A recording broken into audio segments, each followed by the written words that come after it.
Oil has just flipped from shock to relief, unleashing a powerful global equity rally even as valuations and new issuance surge to late 90s levels. Welcome to vTalkInsight, Equity Pulse Daily for June 16, 2026, where we unpack how the tentative U.S. Iran truce, falling energy prices, and a record IPO pipeline are reshaping the risk-reward balance for equities. Global equities are trading against a very different macro backdrop than just a week ago. A tentative agreement between the United States and Iran to halt hostilities and reopen the Strait of Hormuz has knocked oil down more than 5% to three-month lows and sparked a broad risk-on move in stocks and bonds. Asian markets are sharply higher. European benchmarks have pushed to new highs.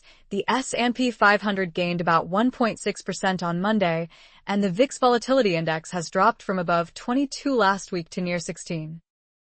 Cheaper energy is feeding straight into the rate story. Government bond yields in the United States, the United Kingdom, and the Euro area are drifting lower as markets scale back expectations for additional central bank tightening that had built when oil was spiking.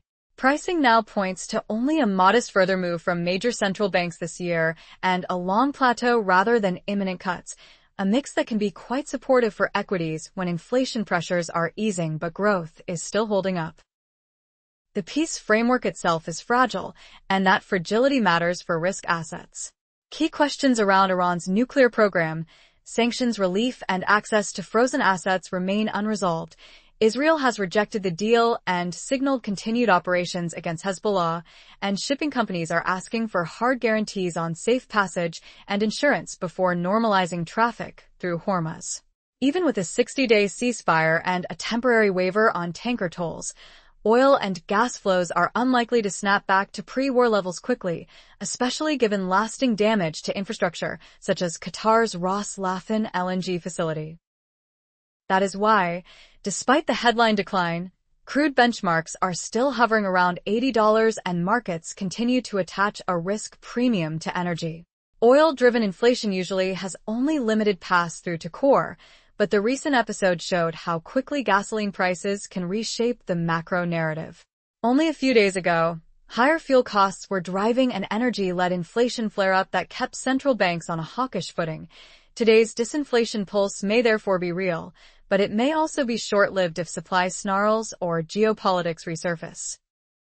Beyond oil, the global policy mosaic is still restrictive and uneven.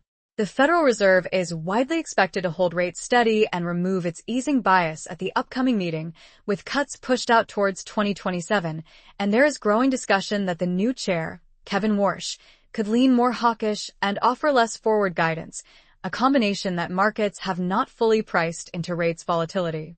The European Central Bank faces softer data but is still talking tough. The Bank of Japan is only starting a multi-year normalization from ultra-low settings, and in emerging Asia off-cycle hikes and currency interventions in countries such as Indonesia and Korea underline that foreign exchange stability, rather than growth, remains the binding constraint. Easier energy and slightly softer yields are already shifting equity leadership beneath the index level. European manufacturing-heavy markets, particularly Germany, are outperforming as lower gas and oil prices ease a key competitive drag. The DAX and Euro area benchmarks are up well over 1.5%, and the Stoxx Europe 600 has broken into record territory. Cyclical groups such as automakers, consumer discretionary names, and financials are leading as investors reassess Europe's earnings power in a world of cheaper energy and a more growth-friendly policy tone from Brussels. In Asia, the same macro impulse is playing through a different mix of winners. Lower commodity input costs and the prospect of sustained hyperscale capital expenditure are supporting semiconductor and chip equipment stocks, particularly across North Asia, where Korean equities are performing strongly even as the won weakens under the weight of increased currency hedging. The Nikkei's push to record highs illustrates how modest domestic inflation, a still accommodative Bank of Japan, and global demand for tech hardware continue to favor Japan's equity market. The rotation is also visible in factor space. Indices that dilute mega-cap dominance, such as equal-weight versions of the S&P 500 and small-cap benchmarks like the Russell 2000, are hitting fresh peaks, signaling a broadening rally beyond AI-centric trades. Financials and consumer cyclicals, which had badly lagged during the energy shock and rate scare, are now catching up as markets price a softer path for inflation and a lower probability of additional rate hikes. Energy, by contrast, is now on the back foot.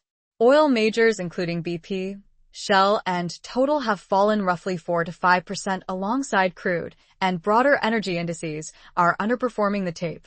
Airlines and other fuel-intensive groups are clear relative winners, with airline shares rallying hard on the prospect of structurally lower fuel bills, even though industry experts caution that ticket prices and route normalization will adjust only gradually and that aggressive capacity restoration by Middle Eastern carriers could spark a price war.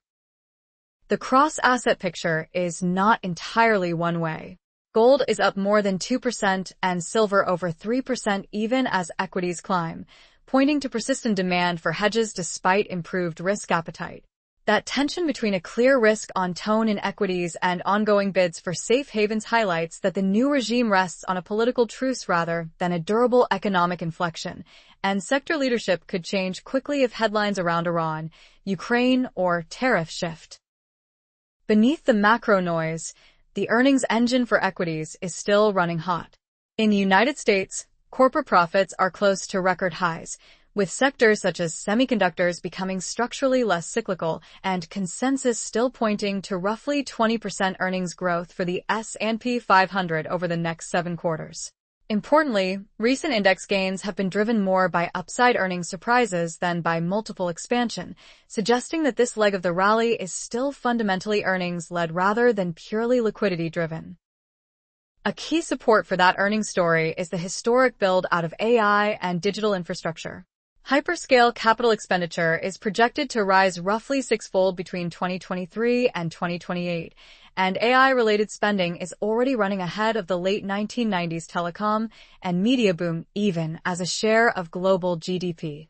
This wave is a powerful tailwind for chipmakers, memory producers, and industrial names tied to data centers and power supply, and helps explain the outperformance of semiconductor and hardware stocks as commodity supply frictions have eased. At the same time, the AI supercycle is colliding with mounting concerns about concentration and valuations. AI-linked stocks now make up around half of the S&P 500 by market value.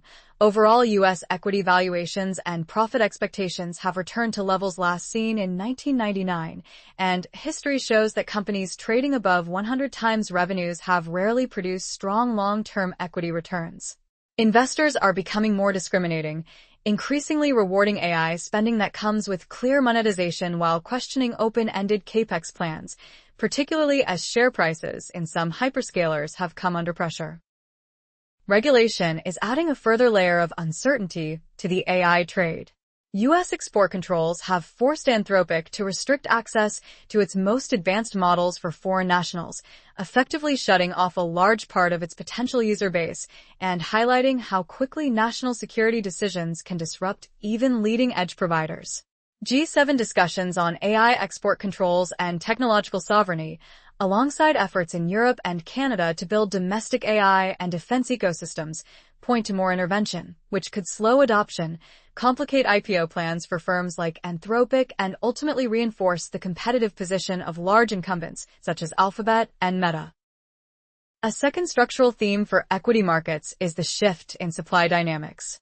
After years in which buybacks outpaced issuance and effectively shrank public equity markets, the balance now looks set to reverse, with projections of about $1.5 trillion in IPOs and secondary offerings over the next 2 years versus roughly $750 billion in buybacks. That implies net new equity supply into major indices, which historically has tended to cap multiple expansion even when risk appetite and liquidity remain strong. The recent SpaceX listing is emblematic of this new phase.